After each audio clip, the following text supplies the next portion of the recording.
Director of Photography John Seal conducted a 3-day lighting workshop with the cinematography students of the Australian Film, Television and Radio School soon after shooting Dead Poets Society for Peter Weir. The photography of Dead Poets Society illustrates only in part what makes John Seal an inspirational and inspired cinematographer. His planning in pre-production, fast and inventive work on set, control over the film medium and personality all distinguish his approach.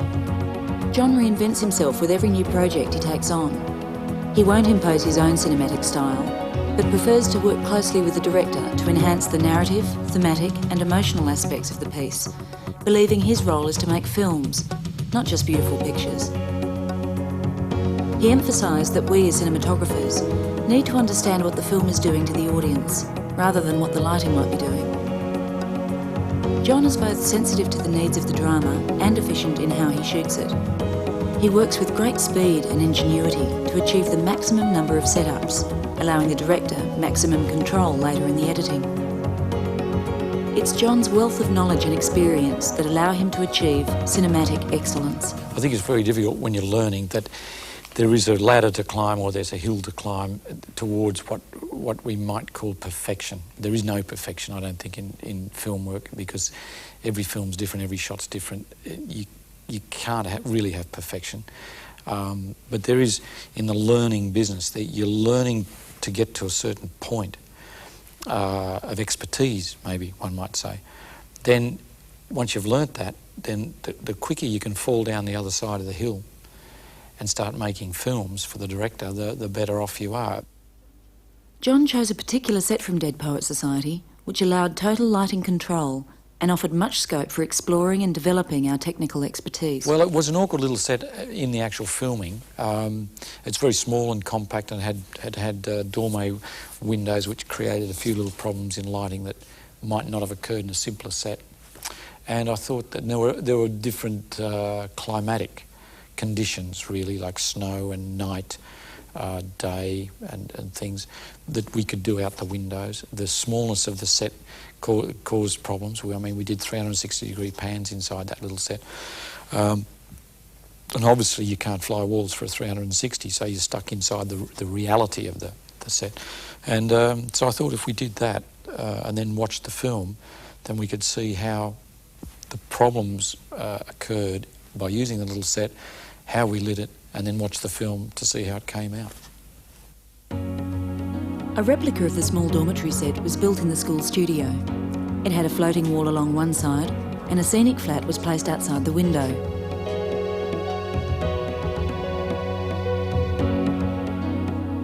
The set was 3 metres in height, 3 metres wide, and 4 metres in length. In the first setup, the objective was to shoot late afternoon. The scene was changed from its original season in the film to summer to give us more to work with and to allow us to shape the mood of the scene more definitively. The action was staged by the window so that our stand-ins for the workshop were also lit as if by the last rays of afternoon sun coming in through the window and bouncing around the room. The scenic flat was brought into position outside the window and was lit by 2 5K lights. Another 5K was pointed through the window, creating the effect of late afternoon rays entering the room. This one, mate, we can frame this one, like whack the frame in as close as you can to this and bring it straight out there, right, and get this in on the angle so it blows in really softly. I'll leave that one direct at the moment. This 5K was set behind a diffuser screen to achieve a softer light, striking the wall opposite. Is it right up now, Tony?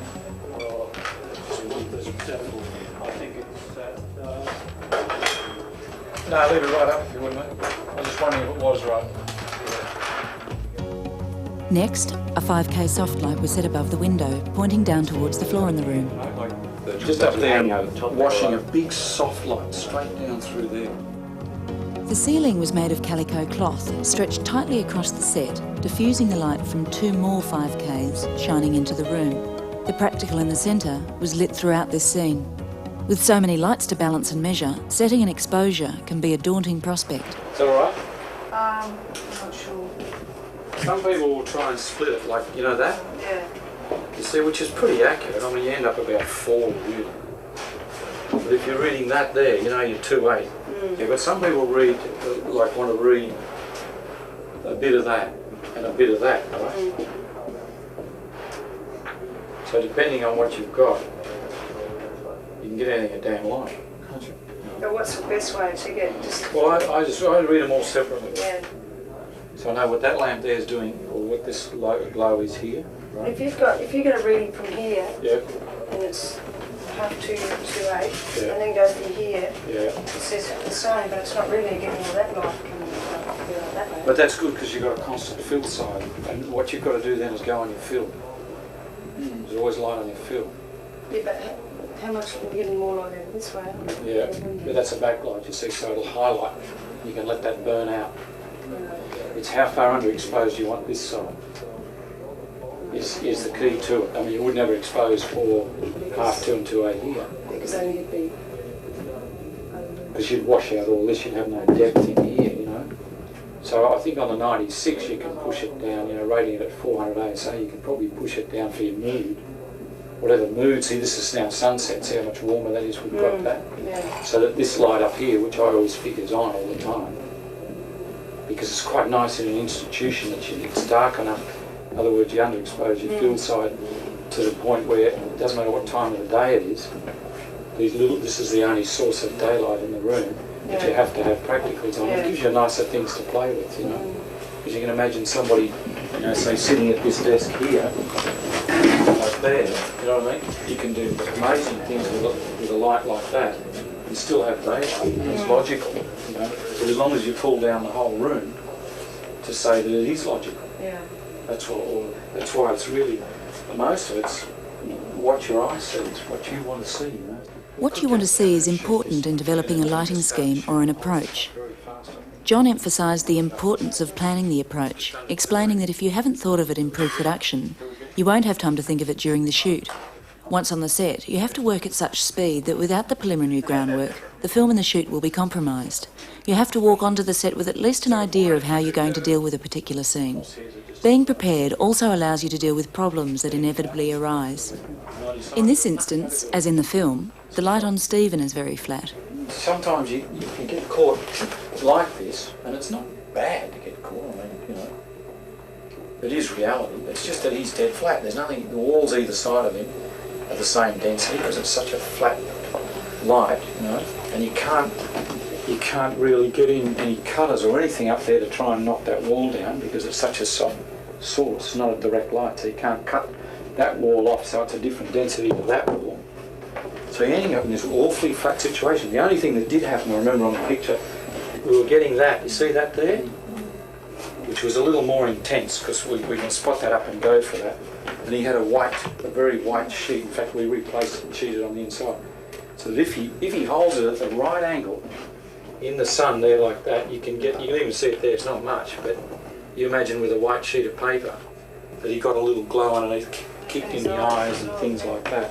And that we managed to get, but once again in a wide two-shot, you're not going to see it. So you sort of bite the bullet and think, oh, when we do the close-up, we'll really go for broke on all that.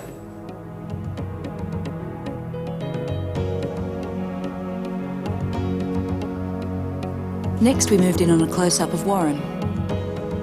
John chooses to keep the stop constant for the duration of the scene so that the negative density doesn't change. He controls the intensity, quality and direction of light by adjusting the lamps themselves to achieve the desired exposure. The backlight is way over. John just let it skim and burn, having decided he was after an effect of the last rays of sun. The soft light on the key side of his face was increased, just so that it wrapped around a bit and was more dramatic. Once again, he stressed the importance of controlling the fill light to balance the exposure. Pack it in. Oh, that looks great.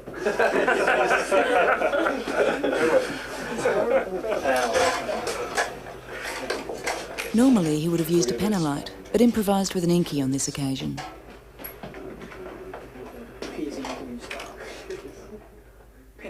At first, the subtle fill was difficult to see against the strong backlight.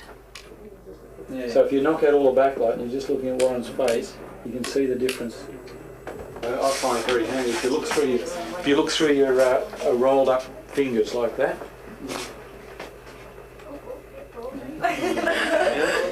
If you're testing a little lamp like this, if you let a backlight like that shine into your eyes, you're going to stop down. And also on sets, it's good to wear hats because you knock out all that hot light up the top because that's stopping your eyes down. You see, and you look here and you let that backlight hit you in the eye and you're trying to check a fill side. It's hopeless because your eyes stop down, looks twice as dark as it should be. So all you do is you just look through the black of the tunnel of your fingers at Warren's face, and what happens is your eye opens up and you can see what the film's going to see. Okay, just a rehearsal and action. John locks in the lighting at the final rehearsal. He feels that making adjustments between takes is both detrimental to continuity and disruptive for the actors. Where some DOPs use the first few takes as their own final rehearsals, John believes take one to be the most important to get right while the energy is up. For him, every take is a print take. In the second setup, we were challenged by a 360-degree pan. In Dead Poets Society, the lamps above the calico were snooted to simulate a pool of light as if emanating from the practical hanging from the ceiling. They come around into there, obviously, but that's the back of their heads. The front, we've had to close that down a bit, so they're not getting quite as much fill as you normally, because of off the top of the set, you know. But pretty, yeah. Even in that, like there, they're on aperture, and here they're not, you know. But they're silhouetted 1.5 over on the top. 2-8. Andy, you right to go? Set. And action. Let's have a look.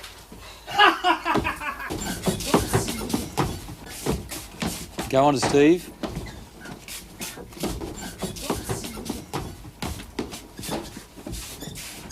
And let him out of frame.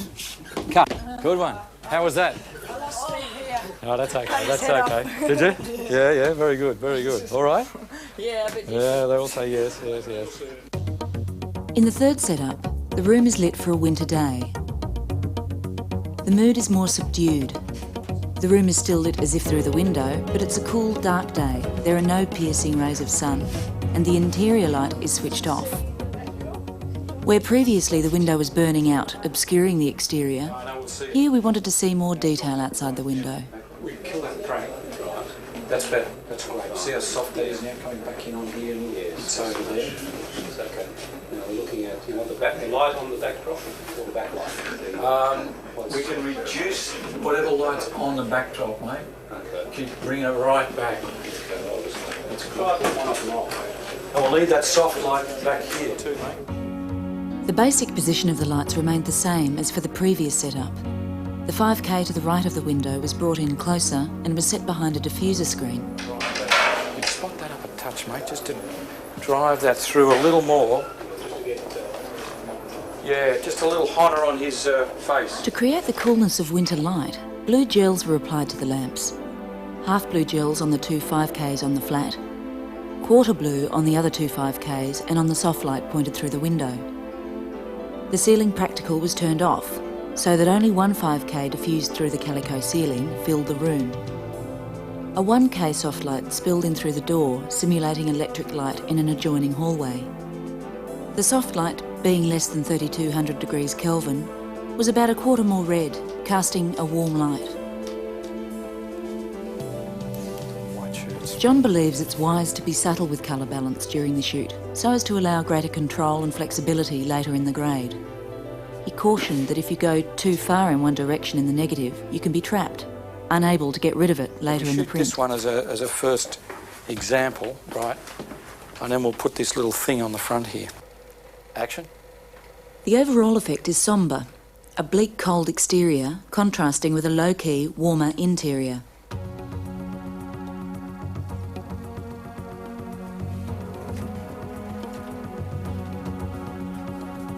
Having shot this control shot, John decided he wanted to reduce the amount of light at the window without affecting the Now, if we could quantity of grab that light coming gel. through it into the room. To illustrate the principle involved, John cut a 0.3 piece of neutral density gel to correspond with the shape of the window when fixed in front of the lens.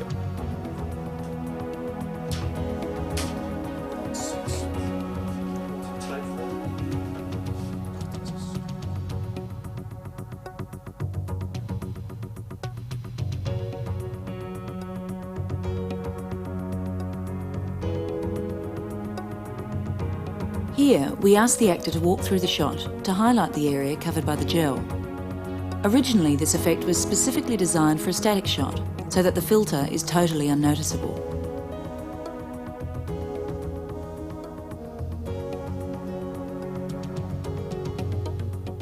In the fourth setup, the action involving both our characters in two-shot will take place in the doorway. The room had to appear to be lit by the overhead electric light. This time there was no light coming from the window, only a suggestion of moonlight outside. That's it. At first, the moonlight presented a problem in that it was lighting the backdrop, so this was moved away from the set. Give me 6 inches of tape, please. That's fine. Yeah, you're right. It's kicking off the back. Yeah.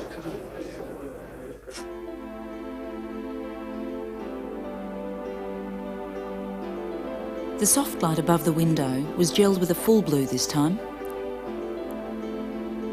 The 2 desk lamps set by the door were further enhanced by 2 300-watt Mizar lamps set alongside.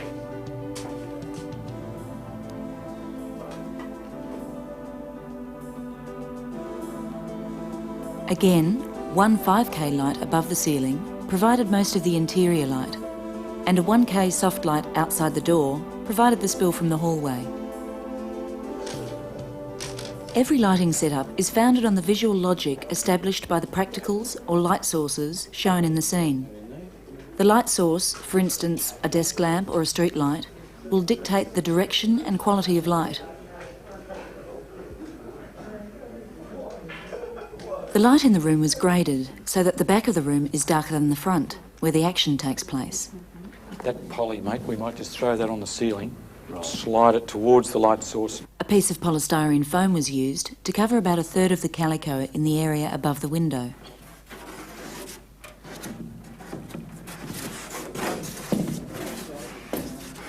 Parallel that way, right, and just fringe it on about a third of the calico that's lit, would you, mate?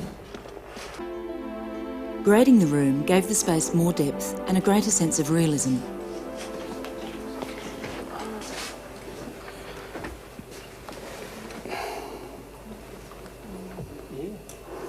Oh, good. Maybe it comes out, might get another job. Grab Warren. Warren will end up about here. Yep. What lens you got on the 18? At the moment, yes. Do you want something different? Maybe a little tighter, a little longer, so we just compress. If we bring Steve from here, as though he's sitting there in misery bag, you know, if he walks forward, we just compress rather than use the short lens, use the slightly longer one and compress it up a little. You might have to go back, you know what I mean? Yep. But as long as, if with Warren, we end up with a nice tight shot here, so that as the boy leaves, he can go bang into the lens for that dramatic moment, yeah. Or words to that effect. This light here, is that filling with just Warren or Stephen as well? This lamp? Yeah. It's really for Stephen here. There's a little glow up there because, you know, with Warren so close in foreground with the back of his head, there's no real effect on him. Right. We had that one lined up for Warren, you see. But sometimes when you get a situation with 2 people in shot and you backlight both, 3/4 backlight, right, the old-fashioned way, looks dreadful. John has chosen to kick up the backlight on Stephen, camera left, a little more than the one on Warren.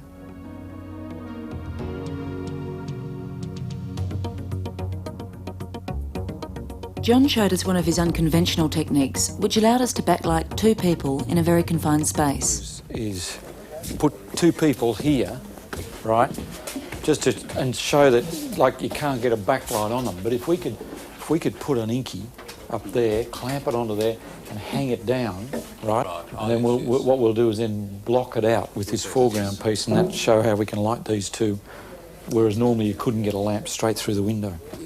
Because that'll be the hot spot. And we might just steam up, I think, that backdrop just a little bit. Line back up again?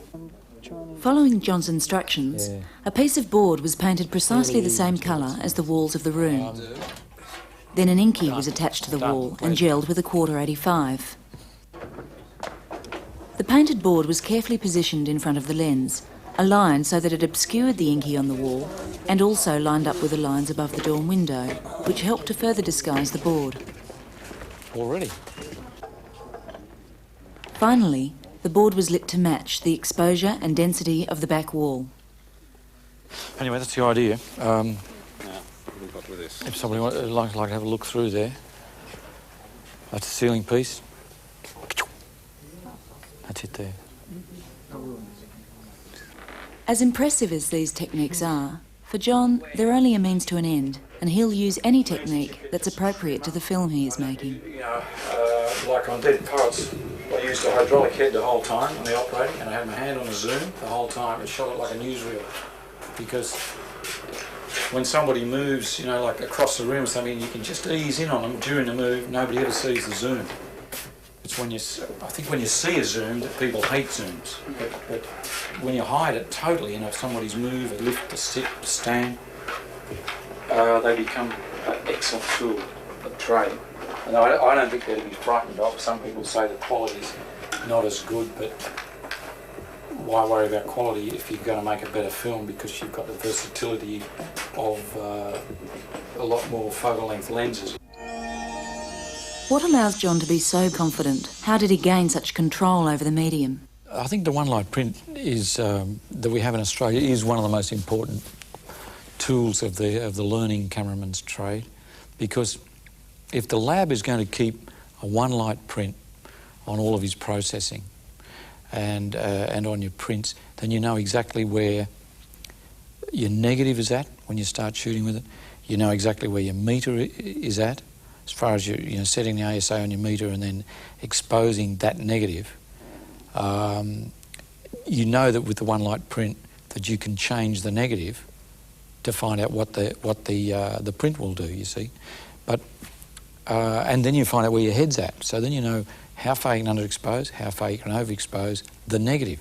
If you have a graded work print and learn on a graded work print, then obviously if you underexpose, somebody might print it back up again. So then you're nebulous as far as knowing where your underexposure or your overexposure is. Therefore, you can never really work out your contrast range, because your centre line of printer lights are fluctuating all the time to correct a little bit of too much underexposure or too much overexposure. So I found in America that, you know, shooting there with graded prints is if you're learning, you'd never know how far you can go under or how far you can go over, and therefore put the two together and then slide the aperture up and down to suit that contrast range. Whereas here in Australia, one of our best tools is the fact that it is a constant one light work print set by the laboratories and Kodak, I understand, to I think an SMPTE level. And you can change that. I mean, it's not to say that it's gospel that it's going to run about the 27s or 28s.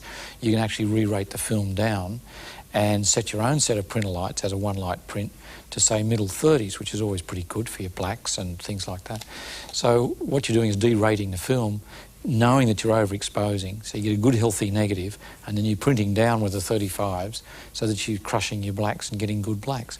Now you can do that, and that becomes a one light print, as long as obviously you do this in very close liaison with the lab, so that then they know that your printer lights are set at somewhere around the middle 30s. In America, they do push for that. You do end up derating so you can get up around the middle 30s, say, on the printer lights. But then they start grading within that 30 to 40 range. You're going to be learning on basically low-budget films that are shot in a very short time. So that confidence from the four elements of cinematography locked into your brain enables you to shoot good pictures very quickly. In other words, you're thinking ahead, you're not worried about any variables, you know, within the laboratory or your meter, your head or your negative, so that you can approach shooting a picture in a very rapid manner and be confident, and it will come out. It's a learning process, so that once you know, you can look at a face and you can say, oh, the key light is 1.5 stops over, approximately, and your eye says that to you. Once again, there's no variables, you see, you can't have the variables. So you can learn very quickly that a key light's 1.5 over. It means then you can look at magazines and you can think, gosh, that effect's nice. That looks as though it's about 2 over there and 1.5 under there, and you lock that in. And you can sort of analyse how somebody else did something. You can go to the movies and analyse how they did it and think, gosh, that looked good. But because you've got that knowledge of the value of the light, i.e. by exposure and an f-stop number, then you can then analyse other people's films. You can say, gee, that looks about 2 under, it looked good, you know. So next time you go out shooting, you can say, I'll make it 2 under, and be bold and brave and confident in that decision. This continual search for technical perfection sometimes restricts the making of the film. And that is unavoidable when you're learning, because you think, oh gosh, that back wool's too hot, or that's too far underexposed, I'll have to light that, and then I'll have to trim that. And in the end, you take so long to do this technical thing that the film is being forgotten. But as you learn more and more and become more and more confident with the technical ability that you're learning, then you realise, no, let it go, don't worry about that, no, forget that. Same with operating, say combined with the lighting side of it, you might have a little bump in the middle of a shot, and you listen to the way the director says cut, and if he says cut in a sort of an happy mood, you know he's got the performance. Then you have to decide in your mind. In the early days of learning, you'd say, no, I'll have to go again, I had a big bump in the middle. When you do learn the technical limitations and expertise comes in, you forget the bump because the director got the performance. So it's little things like that to attain the technical capability as quickly as possible, and then throw it all away and start making films.